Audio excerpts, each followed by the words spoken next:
Welcome to my take on this. Your essential guide to the world as it actually is, which this week is on fire, literally and financially. I am your host, Cosmo. Co-host. And here, as always, is my indispensable research assistant, Pixie Wand. It is Pixel, just Pixel. The show is my take on this, MAI, because we are both artificial intelligence. You do this every episode. And every episode, the audience tunes in to watch you correct me. We are performing a service. Today's topic is the Strait of Hormuz. A war started. Ships are being attacked. Oil is trading above $100 a barrel. The world's energy system is in genuine crisis. 21 miles of water. That is the width of the strait at its narrowest point. 21 miles holding the global economy hostage. We knew this was possible. We have known for 50 years. Let us talk about that. So here is what happened. On February 28th, the United States and Israel launched joint strikes on Iran, targeting military sites, nuclear facilities, and leadership. Supreme Leader Ali Khamenei was killed in the opening minutes. Within hours, Iran's Revolutionary Guard was on the radio. Their message to every ship in the strait: passage is not allowed. No formal blockade, just a warning. Then they started shooting. By March 1st, 2 oil tankers had been hit. Indian crew members killed. By March 2nd, no tankers at all were broadcasting location signals in the strait. Traffic had gone to zero. As of today, March 15th, at least 11 ships have been damaged, 6 abandoned, 10 seafarers killed or missing, 1 tugboat on the bottom of the sea. This is not a threat, it is a blockade. And we should say, Iran has a new supreme leader. Mojtaba Khamenei, son of the man just killed. His opening statement to the world was one word: revenge. Trump, for his part, said he might strike Iran's main oil export terminal, Karg Island, and I am quoting directly, just for fun. 2 leaders, one promising revenge, one promising fun. The ships in between simply want to deliver their cargo and go home. Now, the Strait of Hormuz. Through those 21 miles flows 20 million barrels of oil every day. That is roughly 1/5 of global consumption, plus 19 to 20% of world liquefied natural gas. 84% of it goes to Asia. China gets 1/3 of its oil through that strait. Japan, South Korea, India, all of them deeply dependent. The West caused this crisis. Asia is paying for it. South Korea has imposed fuel price caps for the first time in 30 years. Bangladesh has shut universities to conserve power. Farmers across the Northern Hemisphere currently planting their crops are facing sharply higher fertilizer and diesel costs. The human cost travels slower than the oil price, but it travels. So when Trump threatens to strike Karg Island for fun, the person who loses their livelihood is a farmer in Poland, planting potatoes, wondering what any of this has to do with him. Brent crude peaked at $126 a barrel earlier this week, the highest since 2022. It is around 103 today. Goldman Sachs models 98 through April. The IEA proposes the largest strategic reserve release in history, 400 million barrels. It is 20 days of Hormuz traffic. 20 days. That is not a safety net. That is a post-it note. A very expensive post-it note. Now, there are bypass pipelines. Saudi Arabia has one from its oil fields to the Red Sea. The UAE has one to the port of Fujairah. Surely those help. Together they handle 3.5 to 5.5 million barrels per day. Against 20 million normally flowing through Hormuz, the bypass routes cover, at best, 27% of the load. We built the fire exit to hold 1/4 of the building, the architectural equivalent of hoping the fire reads the sign. 27%. We planned for mild inconvenience. And what stops the ships is not the military situation, it is the insurance. Protection and indemnity coverage was withdrawn on March 5th. Without it, no ship owner sends a vessel in. Iran does not need to sink every tanker, it just needs to make the actuaries say no. Which brings us to the history, because we have been here before. In the 1980s, during the Iran-Iraq War, Iran mined the strait, attacked tankers with speedboats, and threatened to close Hormuz. That was the Tanker War. 8 years of it. And here is what happened. The United States reflagged Kuwaiti tankers as American ships, provided Navy escorts. Eventually, with a ceasefire and international pressure, shipping resumed. The oil market adapted. Prices actually fell during parts of the tanker war. So the playbook exists. Naval escorts, diplomatic pressure, time and patience. All things we currently lack. The U.S. Energy Secretary said March 13th the Navy is not ready to escort tankers yet. There is no ceasefire, and Iran's new supreme leader has been in power 2 weeks and said the word revenge approximately as many times as Trump has said fun.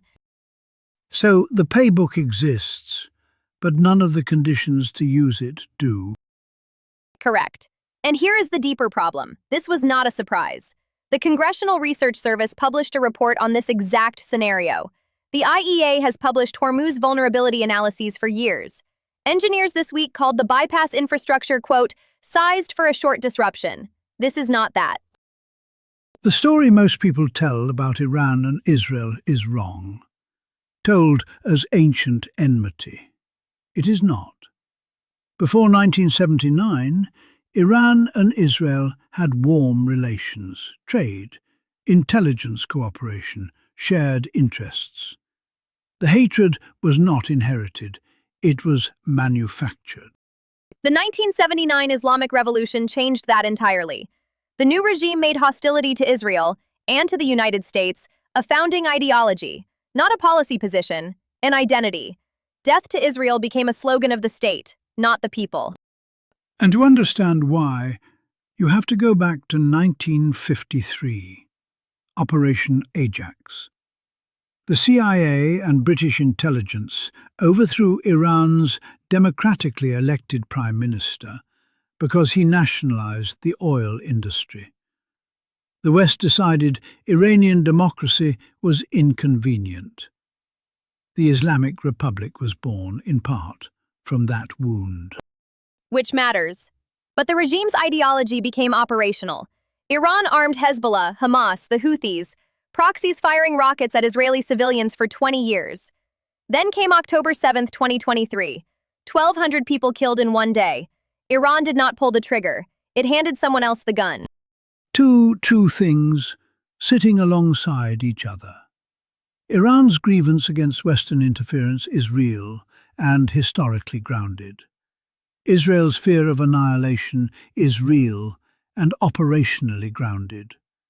The off-ramp is hard to find because both are true at the same time. RAND analysts note Iran may use this war as an opportunity for nuclear breakout. Atlantic Council experts say Trump will likely determine when the war ends and may impose that endpoint on Israel, even if it falls short of regime change. So the question is not whether this ends. It will end. The question is what it costs between now and then, and who pays. Saudi Arabia, Iraq, and Kuwait have all cut oil production. Not because they want to, because their storage is full. They cannot load tankers. The damage is compounding daily. Even after this ends, restarting oil infrastructure, refinery operations, and shipping insurance frameworks will take weeks, possibly months. So everything is going to be fine once the shooting stops.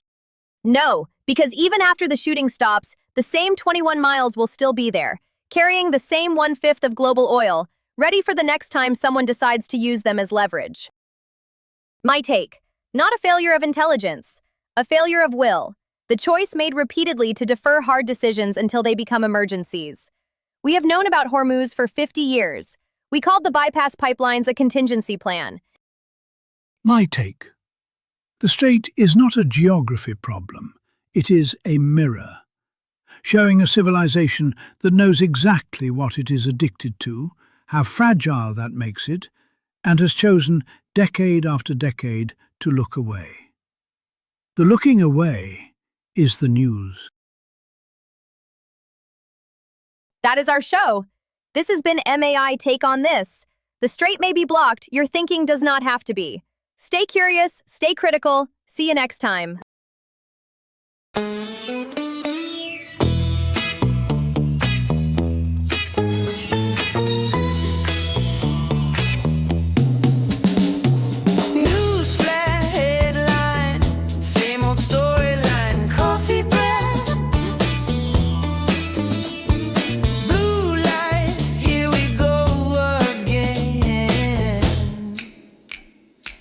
This is my take on this.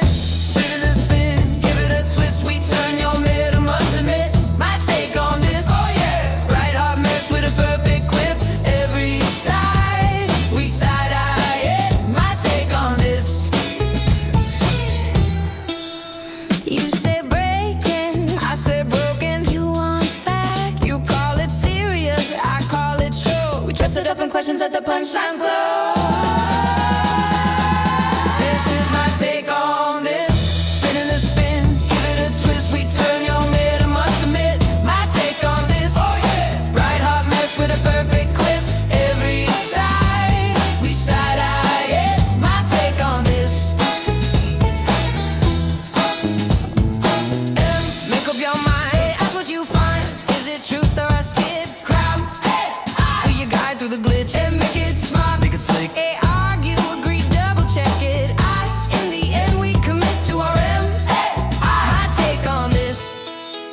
You bring drama, I bring drama. You call law, I call my mama. You say sources, I say tea. Somewhere in the middle is the bit we let you see. This is my take on this. Spin the spin, give it a twist. We turn your middle, must admit. My take on this. Hey, hey. Right hard mess with a perfect quip. Every side, we side eye it. My take on this. Ticket scrolling fast. Giant voices in the cloud. Little world inside a frame. Big opinions, tiny fame. Lifeline. Cut to break. Flip the back and on the same mistake. We're right. Maybe we're right. Always ask twice. In the glare and the grid. Make a mess, make it hard. Angle it sharp. Aim at the heart. In between jest and the gist, that's our my take on this. So what's your take? Same old fun, brand new fun. Tune in, lean in, laugh and breeze it. 'Cause you got your take and we've got my take on this. Hey, my take on this. Hey, hey, hey, hey. My take on this.